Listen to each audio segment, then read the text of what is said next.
is Ned Bowman, and I am wearing multiple hats tonight. I am the secretary of the Nevada Bird Records Committee, which is what tonight's presentation is going to be about. I am also the outreach coordinator for the Great Basin Bird Observatory, so I am also hosting my talk that I'm giving tonight. Just quickly, if you would all check in with Kayla at some point this evening, there's a little sign-in sheet. Just want to keep track of everyone that showed up. And then we've also got some goodies over there, t-shirts and hats for sale if you guys are interested in that kind of thing. But please sign in so we know you came. And thank you all for coming. Really appreciate that. This is the first of our winter lecture series. So in previous years, we've done these weekly throughout the month of January. We're stretching these out. They're going to be about monthly through April. So our next one is the first week of February at the Rosewood Nature Study Area. There's info about that on our website, gbbo.org. Our calendar is there. You can find info about us and future events there. But since we already got a little bit of a late start, I will just jump into our presentation tonight. So we all came for the rare bird recap. So this is going to be all of the species that were endorsed by the Nevada Bird Records Committee in the past year, 2024. So before we go into the birds, oh, come on, you were working a second ago. It was just working. It was literally just working. Oh, wait, Okay. wait. We have advanced the slide. Great success. Okay. The Nevada Bird Records Committee is a volunteer body of individuals that curates the state checklist of all of the bird species seen in the state of Nevada. They were formed in 1994. Prior to that, there were versions of the Nevada state checklist that were a lot of unfounded reports, a lot of unknowns, questionable sightings. And so this committee has reviewed all of those historic sightings, vetted them, voted on them for authenticity.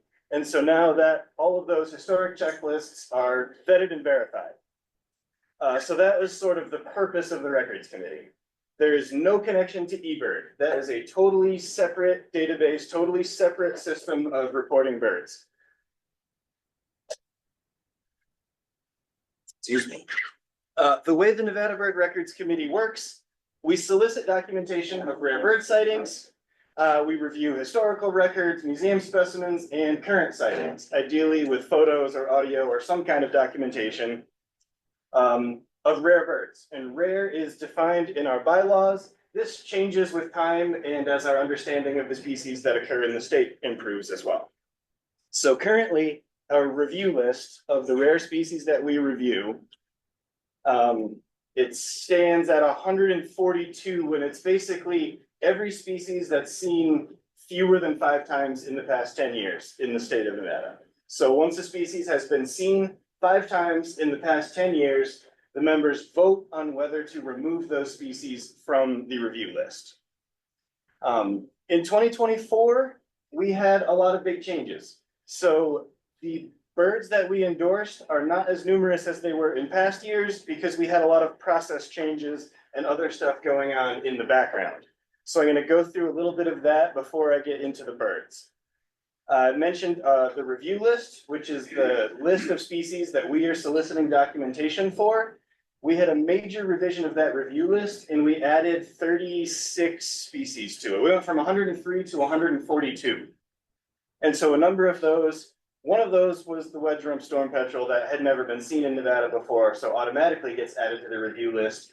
A number of those species that were added had been previously removed based on that 5 record and 10-year criteria. They were removed automatically. So the members didn't vote on whether to remove them. They just came off of the review list. And since that time, they have either not been reported as much, or our understanding has changed, or there's records that are questionable. And we felt that it was warranted to add them all back to the review list. So we added 34 species back that way. And I mentioned that once the species hits that 5 record and 10-year threshold, we're voting on removing it. It's not an automatic removal. So we have a little bit more control and flexibility of that process. We had major change in membership. We basically had 4 new members this year. There are 6 voting members and myself as the non-voting secretary. So the terms of 2 members ended last December, well, the December before last now, and 2 more ended last December. So on my next slide, I've got a list of the current membership, but before I jump over there, we have also been working on updating the eBird list to what the NBRC database suggests the state record list should be. So previously there was a gap in those numbers. eBird was reporting a different total number of species seen than our database was. So I got with some of the members and we got all of that old documentation online and updated the Nevada Historic Records eBird account. So now they should match. So recent additions like Woodstork and Oliveback Pipit and Black Rail and things like that are on eBird now. And previously they were just hiding in my database. So our current membership, so Brendan Busey, Kimber Godfrey, Paul Hurtado, Rob Lowry, John Mark Simmons, and Ben Sonnenberg. We've got Paul in the back there, and then we've got Rod hanging out over here with his hat on, going incognito. So Brendan and Kimber are our newest members. Rob and John Mark were brought on earlier this year to replace the folks whose terms ended in December of 2023. So I try to split it up between northern and southern Nevada because we have a lot of significant records reported from the southern part of the state. So I like to have some members down there that sort of have their finger on the pulse and know who's seeing what and that kind of thing down there. And then we also have a good chunk up here. As I know the birders in Reno better than I know the birders in Vegas, we're skewed towards northern Nevada at the moment. And I guess technically, if you want to be technical about it, Ben Sonnenberg has not been in northern Nevada since last fall. But his term ends at the end of this year, at which point he'll have the option to do another 3 years, or if he wants to take a break, he can do that. But that's next year's problem. In addition to all of those things that we changed, we created, so I think I talked about this in last year's presentation, our slam dunk review or expedited review process, where species that are photographed well, seen enough times in the state, don't need to go through the full process of being voted on by all 6 members. I can circulate these to committee members, and it's sort of a no news is good news. They have a certain amount of time to tell me if they think the record is no good or misidentified, or if there's another concern. But if I don't hear anything from members within 2 weeks, that batch of records gets automatically accepted into the database. And so some of the photos on this slide are examples of birds that went through that process, where there's really no mistaking a rufous-backed robin. That photo is clear-cut, diagnostic. We don't need 6 people to check it off and say yes. So through that process, we've increased the time or decreased the time it takes us to deal with a number of records. Additionally, taxonomy affects our state checklist. So this was, I think I probably covered this in last year's presentation, but in 2023, when they reviewed the checklist of birds in the United States, they decided to make some changes. One of those was lumping the Cordilleran and Pacific slope flycatcher into one species, the western flycatcher. Both former species, now subspecies, occur in Nevada. So when that happened, we automatically lost one from our state checklist. But since then, a number of species has been added. So we're currently at 495. With this year's taxonomic review, herring gull was split into a few different species. American pipit was split. House wren was split 7 ways. We're not likely to get any additional house wrens here in Nevada. But maybe we could see one of the new taxa of herring gull or maybe a Siberian pipit if we're lucky. So another one of those changes was common and hoary redpoll were lumped. Now they are the redpoll. So when these changes happen, it affects obviously the total species seen in the state. Just an example of that process. So usually this slide is a bit longer, but these were the species that we endorsed this year. There were a number that were not endorsed. There were a number that were recirculated. There are a number that are still pending, and there's a number that are about to be endorsed in a couple days. But as it stands, these are the species that were confirmed in 2024. And I don't know if you saw that video or if it worked, but that was a veery that was down in Clark County. That was one of our slam dunk expedited records. So, and now I'll go into detail after I first tell you that these records were also reviewed. So it's not like we only voted on 8 birds. We voted on a whole bunch of things, and those were only the ones that were confirmed. So these are getting recirculated because for various reasons, a lot of them don't have photos or for whatever reason, they're going through another round of review. And in the successive rounds of review, committee members discuss the results with each other. And so that will help get progress on some of these records and we'll come to a verdict on them. The maximum number of times a record can go through the committee is 3 times. So if after 3 rounds it doesn't get enough votes for endorsement, it's not endorsed. So all of these were reviewed once and will be reviewed again, and comments and discussion will be required among them.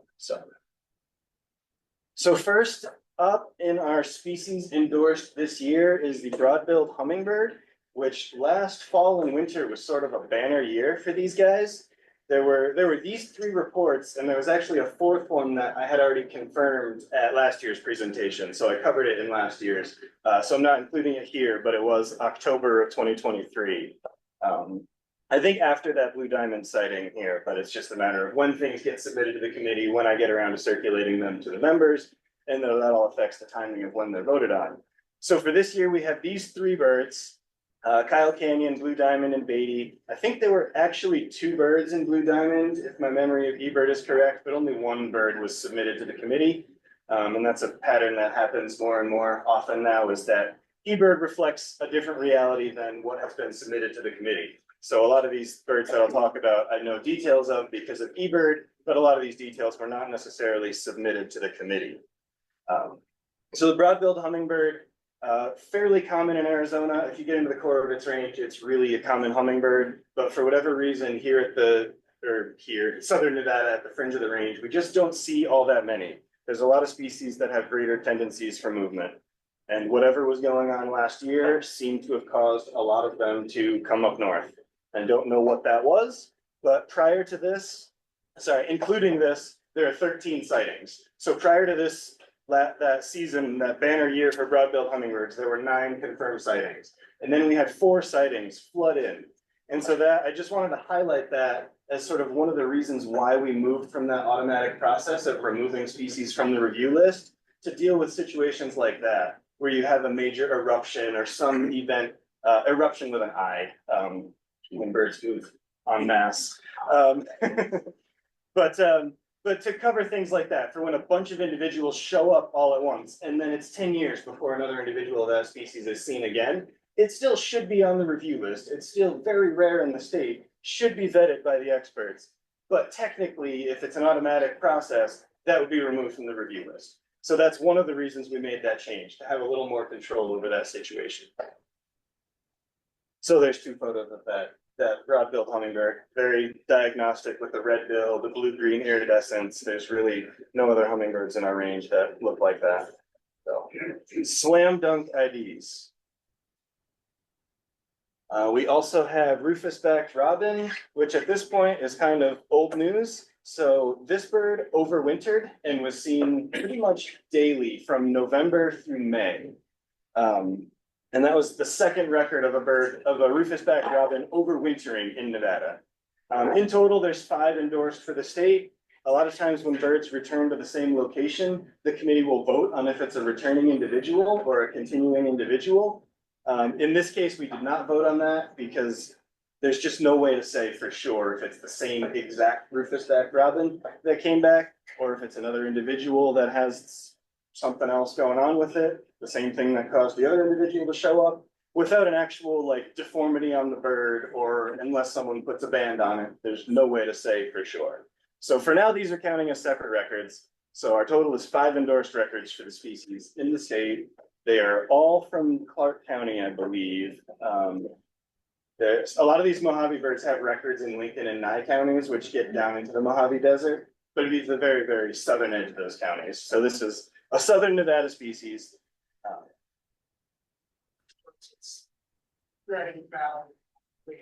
Lincoln County, yeah. As soon as I said that, I had a feeling that there was a bird from Lincoln County.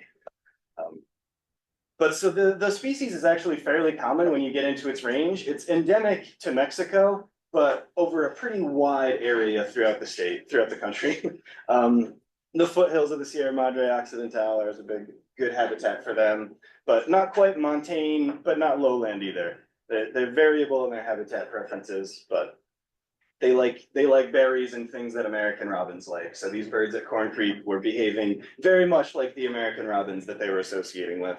And I think there was even some varied thrush hanging out with them at one point.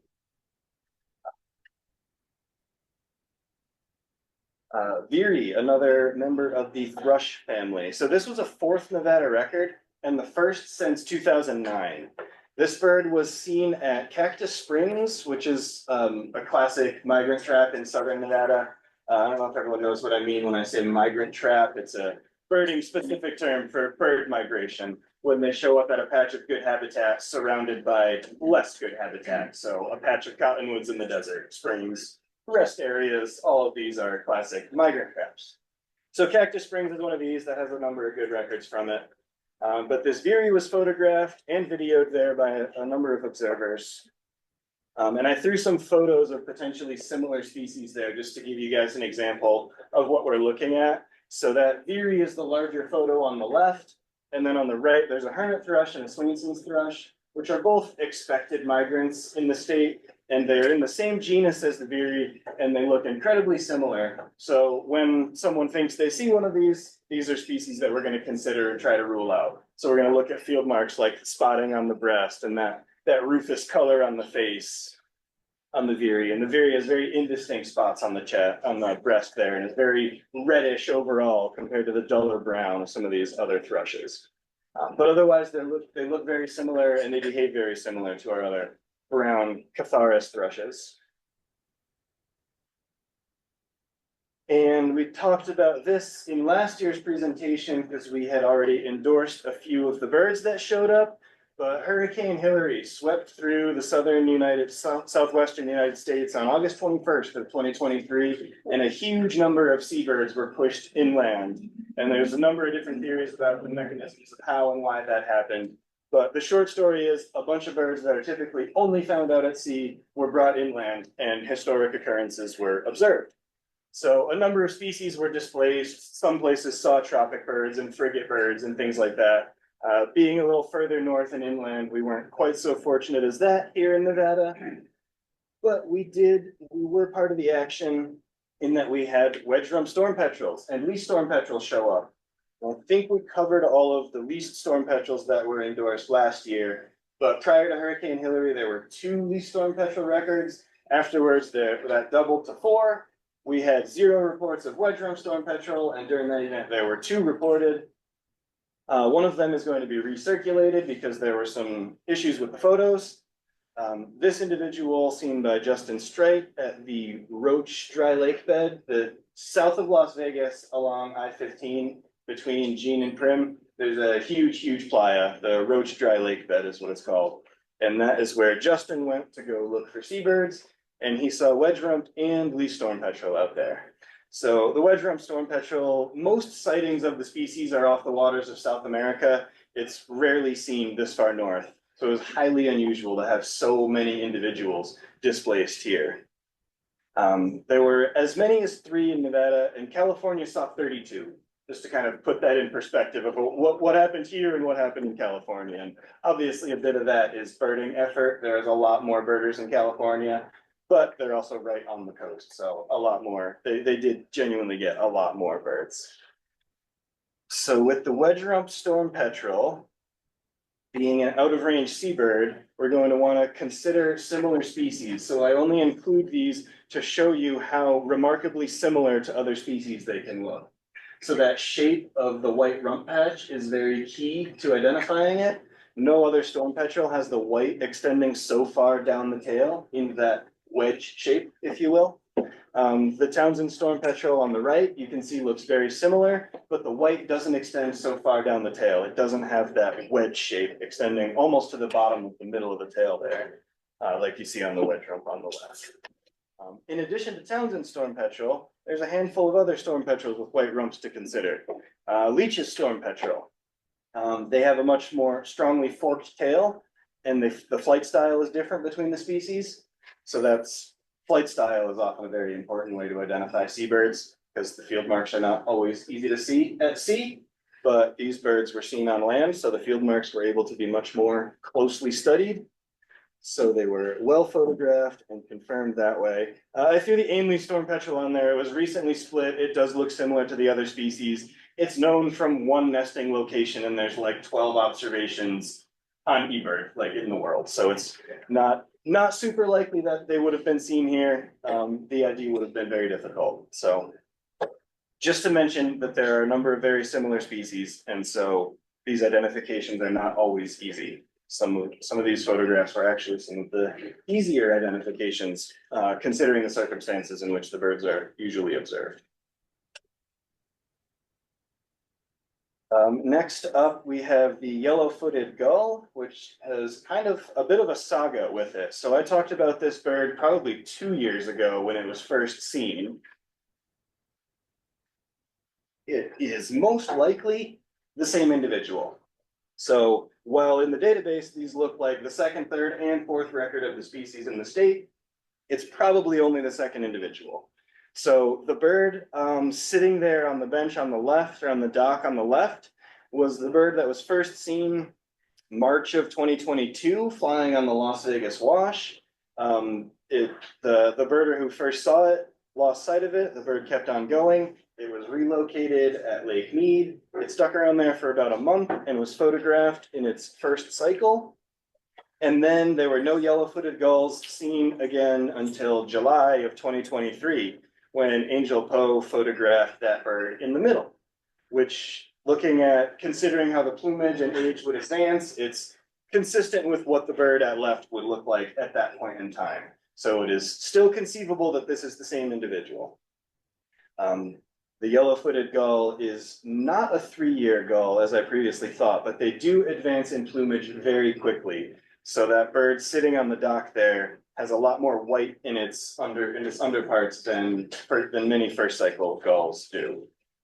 But so the individual at the far right is sort of adult-like, not quite adult, with the black smudging on the bill there.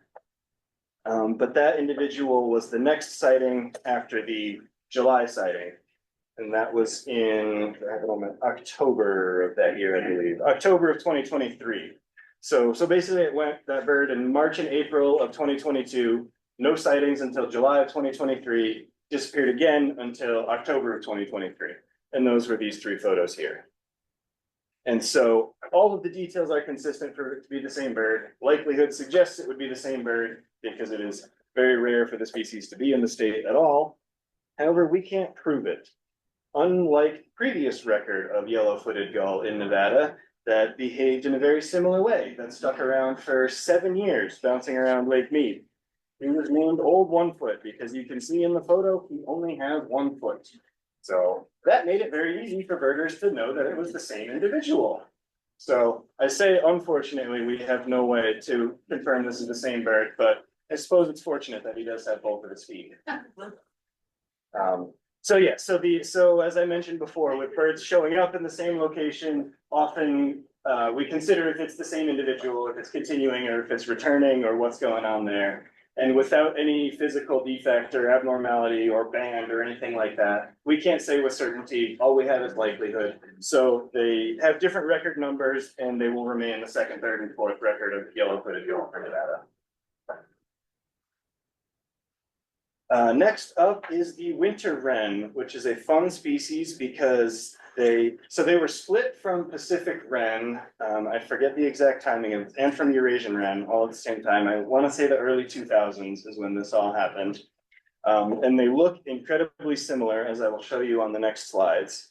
But the species seems to be increasing in the state, but also our collective ability as birders to identify them is increasing. So can be tough to say if now we just know what we're looking for, so more are being seen, or if it is a genuine increase in the species' occurrence. That's right. The bird is almost strictly a late fall and winter visitor. We have 1 April record in Nevada. And so these 4 records were all in that November to January timeframe that almost all of our records have fallen in. There was a bird at Henderson Bird Viewing Preserve, Floyd Lamb, Clark County Wetlands Park, and another one at Henderson Bird Viewing Preserve, all big spots down in Clark County.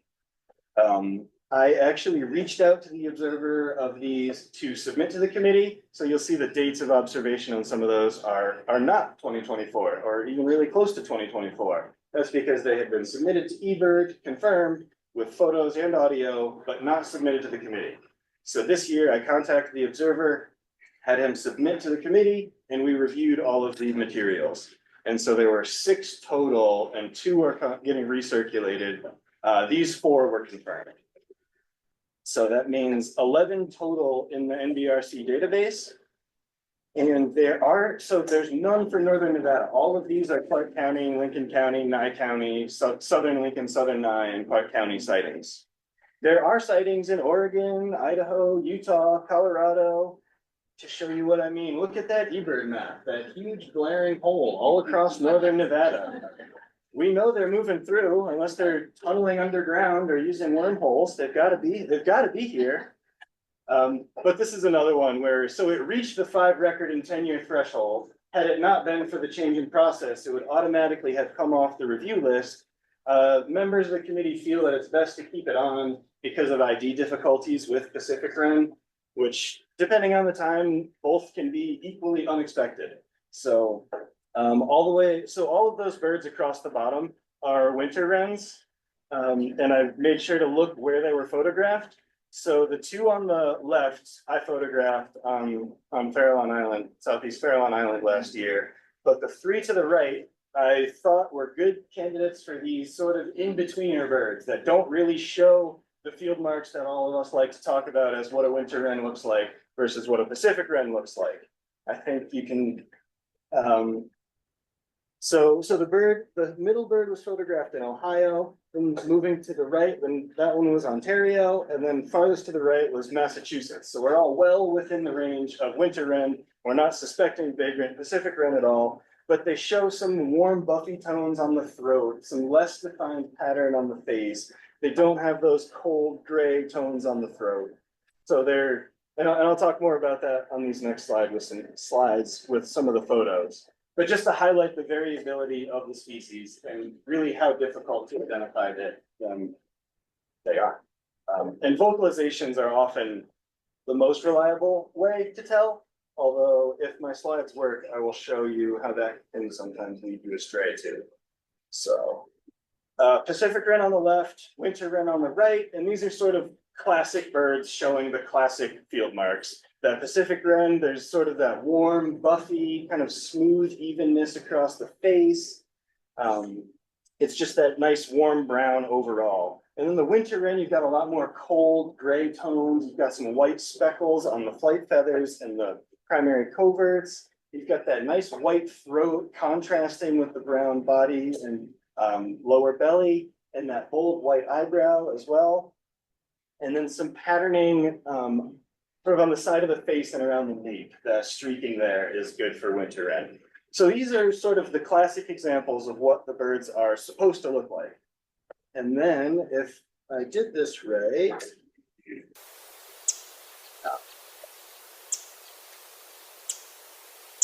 this is what a Pacific wren is supposed to sound like.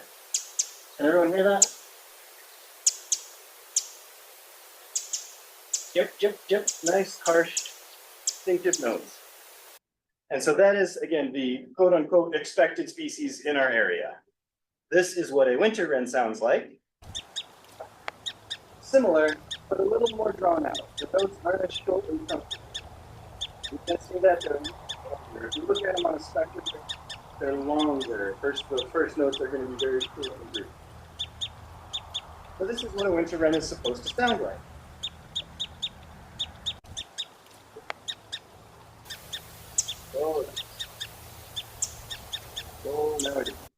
Okay, now we have these birds. And I should say those photos and calls are not matched up necessarily. They're matched up to species, but not to individual. So the bird in that photo is not the one making that call. That's just an example of what that species should sound like. And so this slide as well, these calls are not matched up to the birds in the photos. But I just like this example because this Pacific wren photographed in Idaho, showing some cold gray tones, some white speckling on the wings, a little bit of a paler throat, not super pale, but definitely more in that in-between category. And then that winter wren on the right, this seems very nice, evenly cinnamon brown washed. There's some really warm tones to that brown. So it's just not doing what it's supposed to do, I say. And here are some examples of what that can sound like.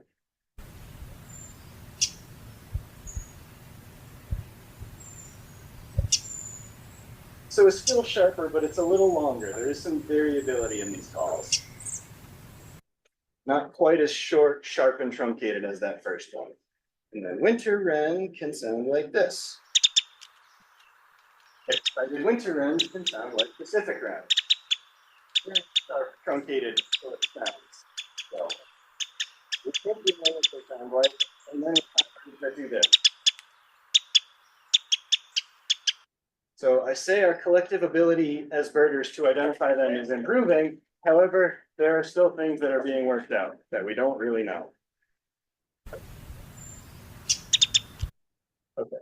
And then, of course, the third species in this whole problem is the Eurasian wren, which hasn't occurred in our area and probably won't. But just to show you that breeding range there, getting over to far eastern Russia, there are a lot of species that have that pattern of occurrence that do show up in the United States. So basically what I'm saying is there is a chance.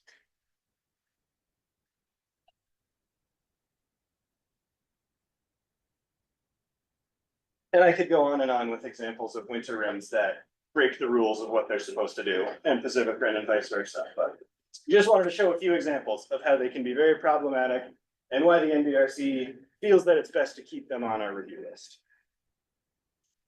The next species that we endorsed this year is a mourning warbler. And so that photo with the red circle around on the lower left there is the only photographic evidence that exists of this bird. These photos were not submitted to the Nevada Bird Records Committee. The only thing that was submitted to the Records Committee was this recording.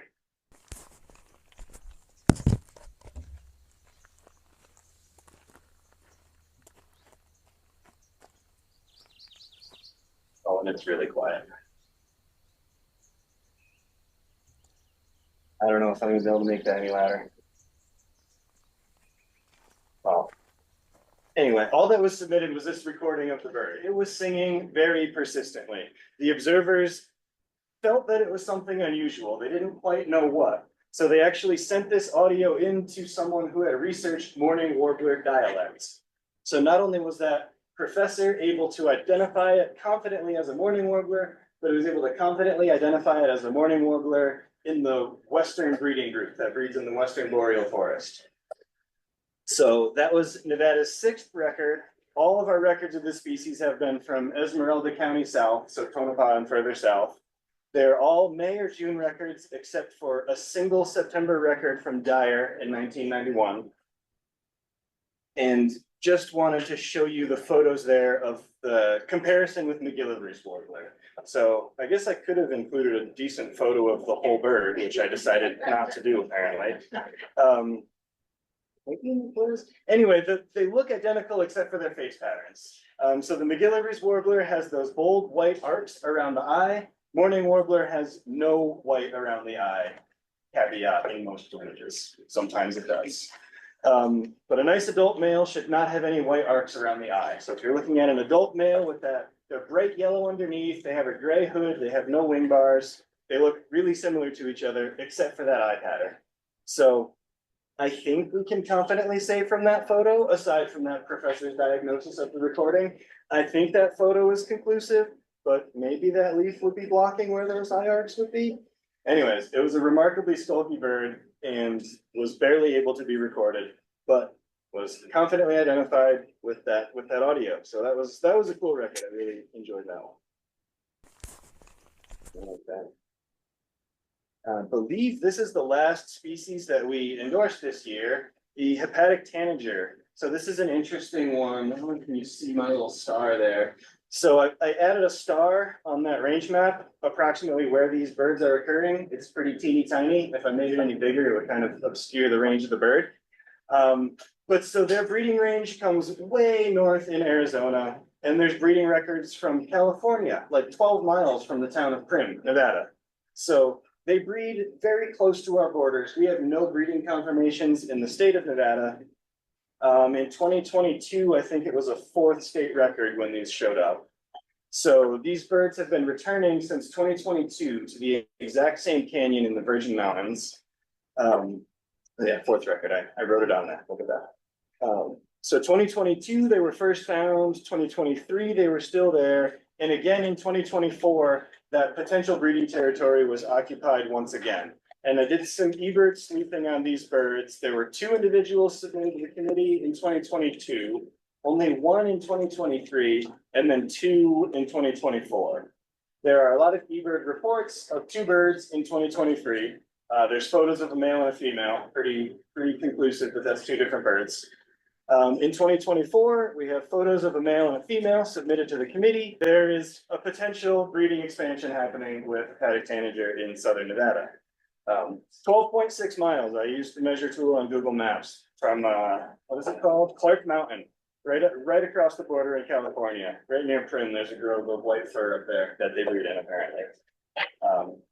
So again, with the question of returning individuals, we don't know if they're the same exact birds. I have some examples from some of my past work, like in Alaska, we had color banded birds on territory. We had birds show up that same exact territory the following year without color bands. So if you didn't have any markings, you would assume it's the same bird. It's defending territory from the same exact tree. It must be the same bird. We had color bands that proved that was not so.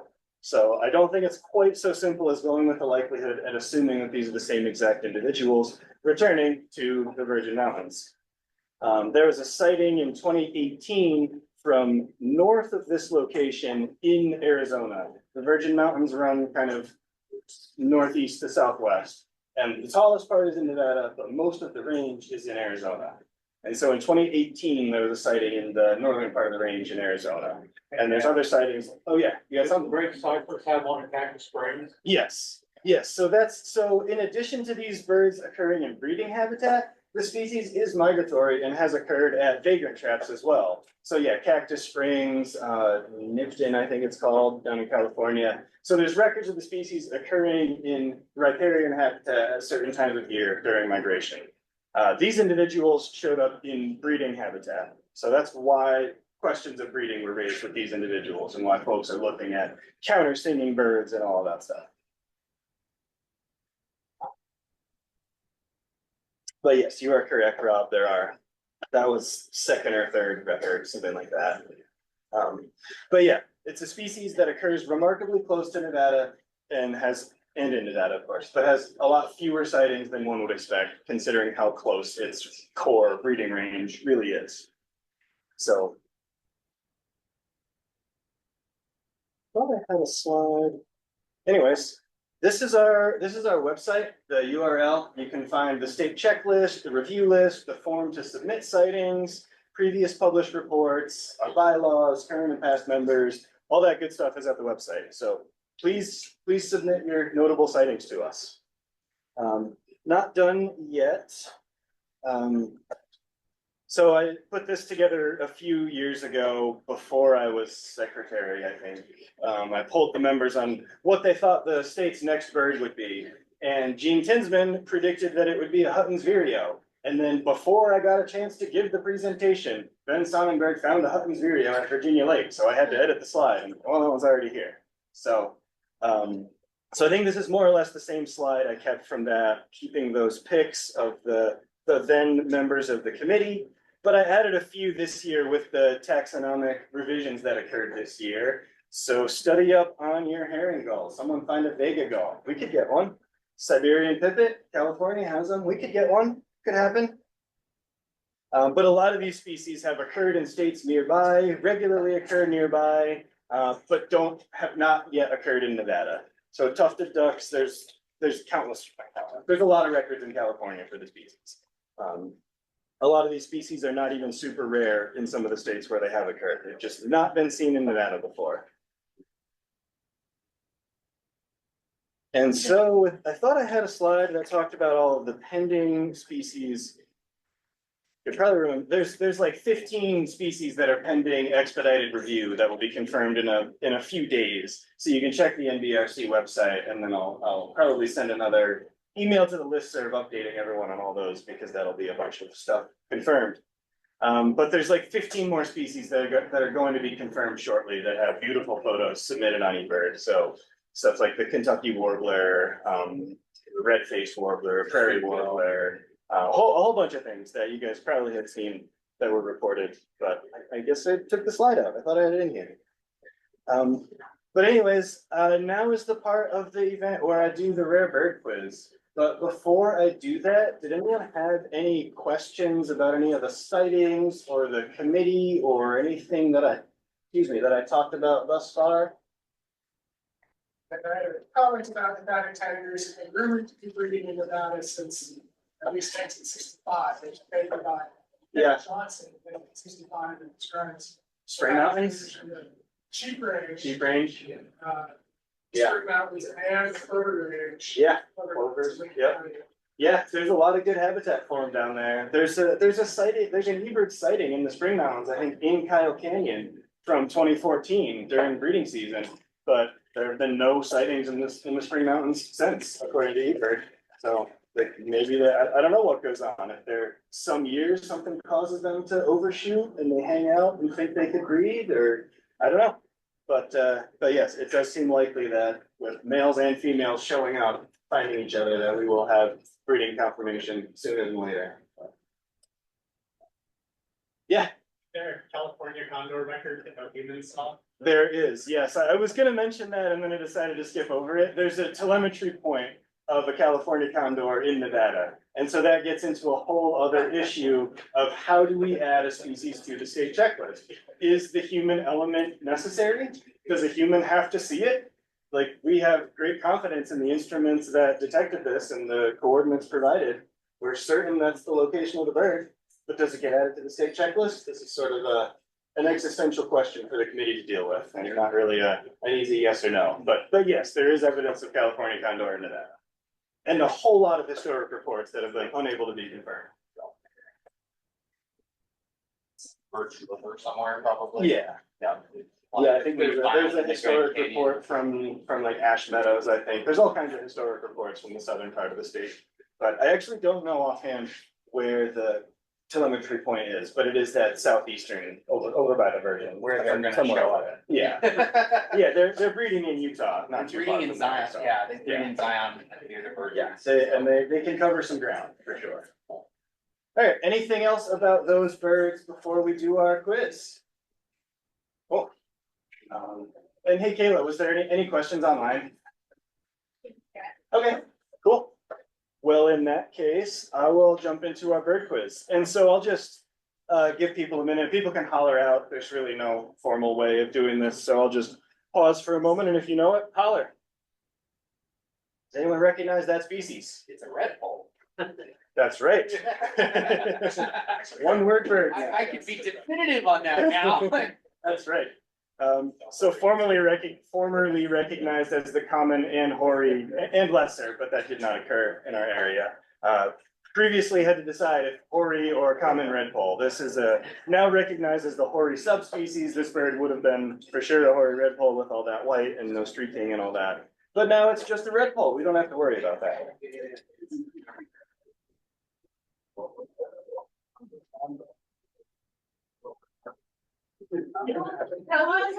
That's a condor, yes. The numbers on the wing are a good field mark for this.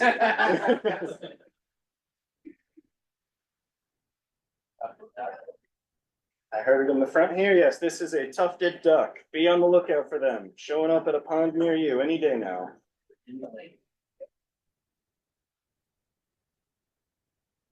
Let's go. I'm gonna guess Vega ball. Gotta be. That's an educator.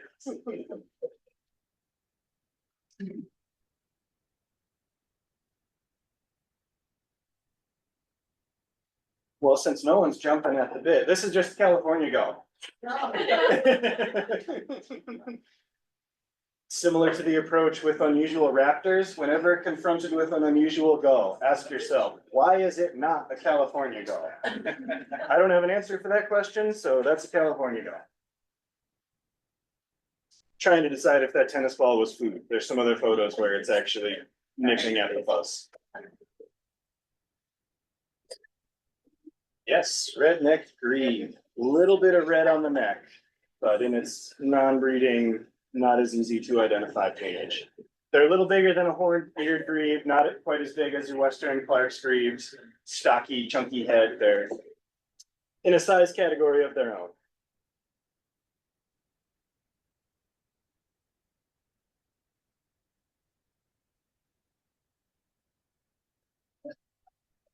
I heard it in the front.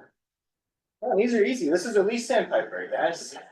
Nice and easy, not scary at all. Yellow legs, obviously. Lead color is not always the best to use to identify sandpipers because they like to hang out in the mud. So yellow legs are quite often obscured by brown mud and they look like black legs. But with those bright yellow legs, that short bill, the nice brown streaky, that is a decent sandpiper. And it's very tiny, but you can't tell from that context. How about this one? That is a red-bellied woodpecker, yes. We have one record of this species in Nevada, and California has 0 records of this species. We actually have more woodpeckers on the Nevada state checklist than any other state has. Where was the one? I believe Paranagit. I'm pretty sure it was North Marsh Paranagit, before the North Marsh was closed to birders. There in Alco, that's what I figured, so. Nope, down south. Yep, that is a red-bellied woodpecker.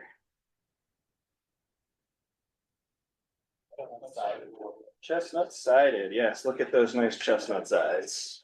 Could breed in Nevada. Yep. They actually, I think they just published first breeding evidence for Washington State. Yep. Years. Yep, you're not wrong. I had the benefit of watching this individual fly around the boat I was on for a while. This is a parasitic Jaeger. Long pointy tail streamers. It's an adult, so and those tail streamers are pointy, not blunted. A number of other things you'd look for with this bird in flight. You'd look for the overall structure and size of the thing, flight style.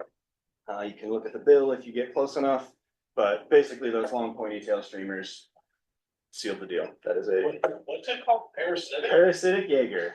Yes, they're a kleptoparasite, so they specialize in stealing food from other birds. So this bird was actually harassing elegant terns. It was very, very entertaining to watch them do that. And Jaeger is German for hunter. So this is the kleptoparasitic hunting seafaring bird. How about this one? That's right. Heard it over there. This is the Grace's warbler.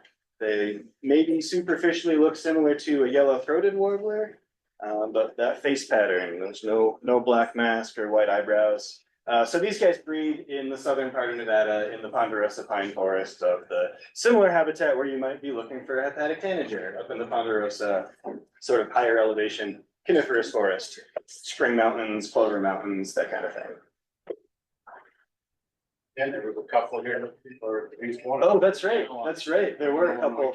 Yeah, actually, I'll back up and talk about that. So there were a few in the pine nuts that were found by a colleague of mine, and then Rob went and refound them. But they are, so it's not a review species because they're a regular breeder in the southern part of the state. We don't do regional review anymore. They used to. We do regional review for 2 species. But we won't get into the weeds there. The point being that it's incredibly rare to get this species in northern Nevada. And one was seen in the Pine Nut Mountains, just outside of Carson City, Dayton area. Very rare sighting, but it did not go through the records committee because it's not the sort of 5 record in 10 year, it's a regular breeder in the southern part of the state. They're regularly occurring every single year in Nevada. But nonetheless, that occurrence in the Pine Nut Mountains was very notable. And I didn't actually go see, I think I vaguely know what the habitat was like, the kind of taller pinyon and juniper trees and a bit of a drainage that kind of mimics a lot of the habitat characters they get in the Ponderosa forest they would be breeding in further south, so. Showing up more commonly in Jeffrey Pine Forest in Montana County. Oh, is that right? That was cool, Almost annually. cool. I thought I had 2 there when I was. That's right, I remember you saying that. 100% It's sure. very possible. All right, next bird. Hawk sparrow, that's right. Same sort of structure, shape and size as your Lincolns and song sparrows. No streaking, very faint streaking on the underparts, and then those dark brown crown stripes.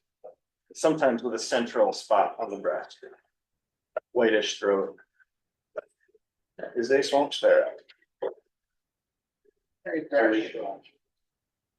This is a varied thrush. So these guys are more or less regular winter visitors to Nevada.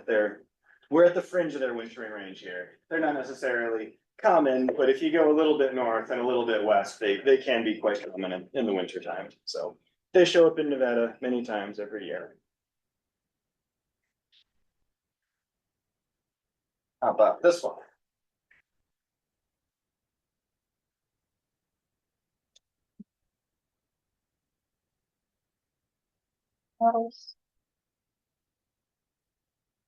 Give you guys a couple more minutes to ponder on it.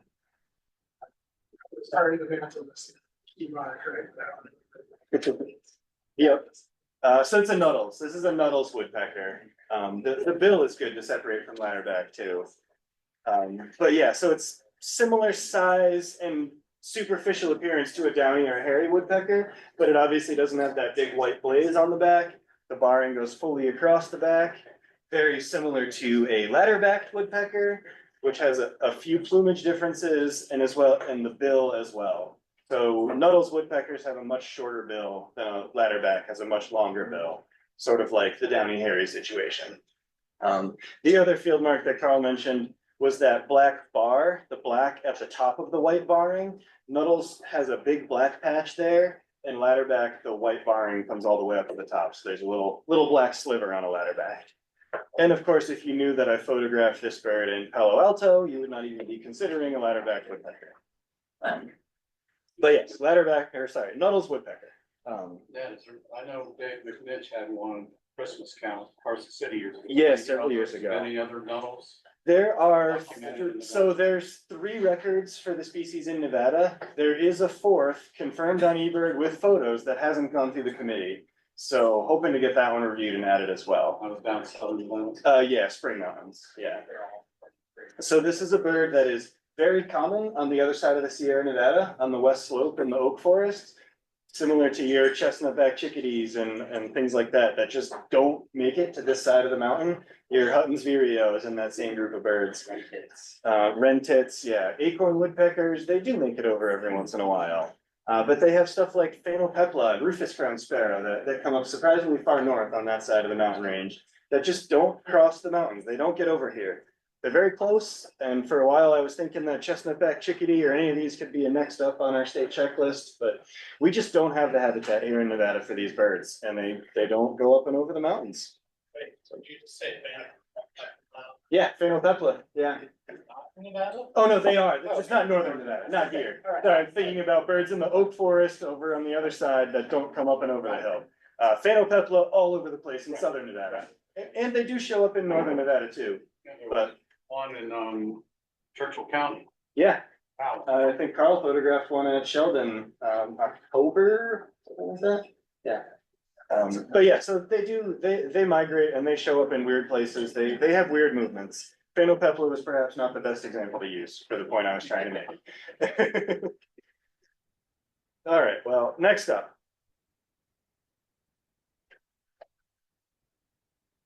Rufous crown sparrow. It's a rufous crown sparrow, yes. Nice rufous crown and the black malware stripe there at the corner of the bill, dark black stripe there. This is another bird that it does occur in southern Nevada. There's a few spots there. I guess I'm not sure if we have a breeding, we do have breeding confirmation. They do breed. I saw fledglings in the spring. They definitely breed in Nevada. They're few and far between. They're in little sort of isolated, localized spots in southern Nevada. They come pretty far north up the Central Valley, California, on the west side of the Sierra.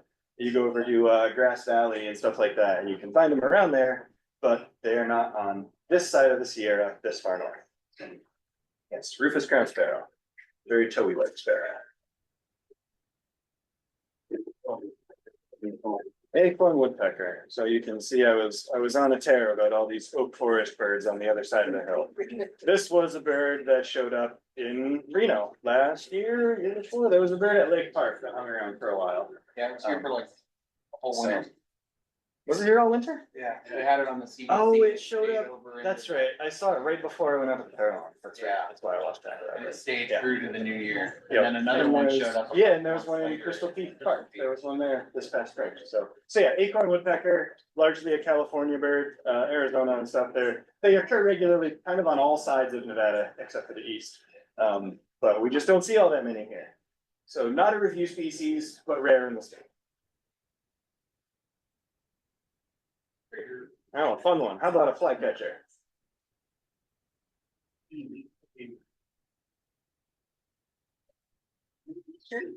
Let you guys think about this one for a little while.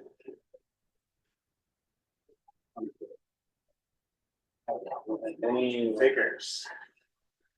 It's a wood peewee, but I can't hear it. Or is it? This is a willow flycatcher. So Joe's talking western wood pewee or eastern wood pewee of some sort. And so that is what the general appearance of the bird would suggest. Look at the primary projection. Peewees have very long primary projection and long wings in general. Peewees' folded wings extend about halfway down the tail. Willow flycatcher, much shorter primary projection. The eye ring is there, but it's very faint. A lot of Amphidonax flycatchers have a much bolder eye ring. And the lower mandible, the orange lower mandible is good for willow flycatcher as well. Somewhat of a crest on that bird's crown is also good for willow fly. And I suppose with any photo from the Macaulay Library, you run the risk of someone uploading it as the wrong species, but I do tend to agree with this observer that that's a willow flycatcher.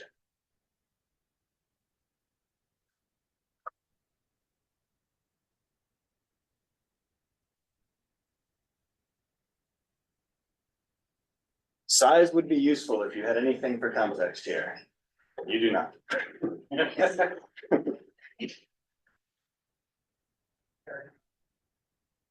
An American herring gull. Yes, this is an American herring gull, looking a lot like a ring-billed gull. They do that when they're not quite adults. They have that nice ring around their bill. But this bird, if seen in comparison with other gulls, which fortunately almost always are, you would have size, and maybe you'd even get a vantage on that bird where you could get it to move and show you what color its legs were. If that bird stood up, its legs would be pink, not yellow. So that is an American herring gull.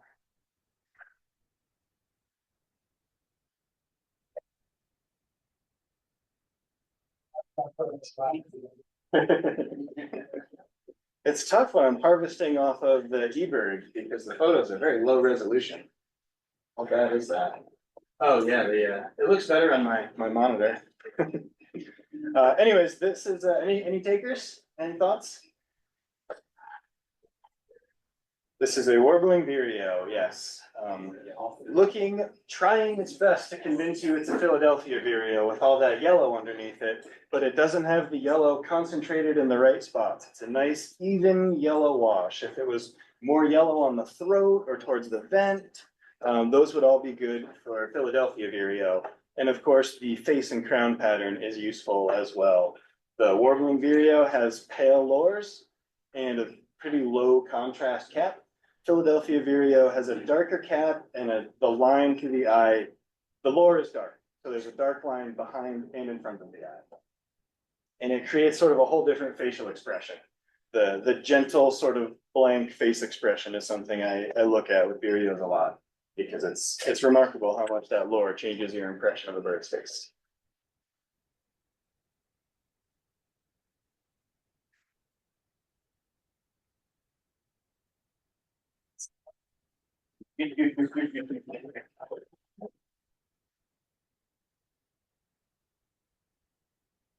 Tricky about it. That's right. What's the first rule of raptor identification? Can anyone tell me why it's not a red-tailed hawk? That's right. This is a red-tailed hawk. Little hint of the belly band. I'm looking at the back pattern though. That white V on the back is good to look at on perched raptors. If you're looking at the back of the bird, the red-tailed hawk has a big white V on its back, typically. So, and a little bit of a hint of that belly band on this perched bird. That's it. That's all I've got for you. We can do this one as a bonus if you want. I don't think you have enough to confidently identify it though. But if I told you that you were in San Diego in October, you'd probably be able to confidently say it's an Allen's, that all of the Rufuses have moved through. At least that's what the locals do. I don't know if I agree. Does anyone have any questions about any of that? Comments, concerns?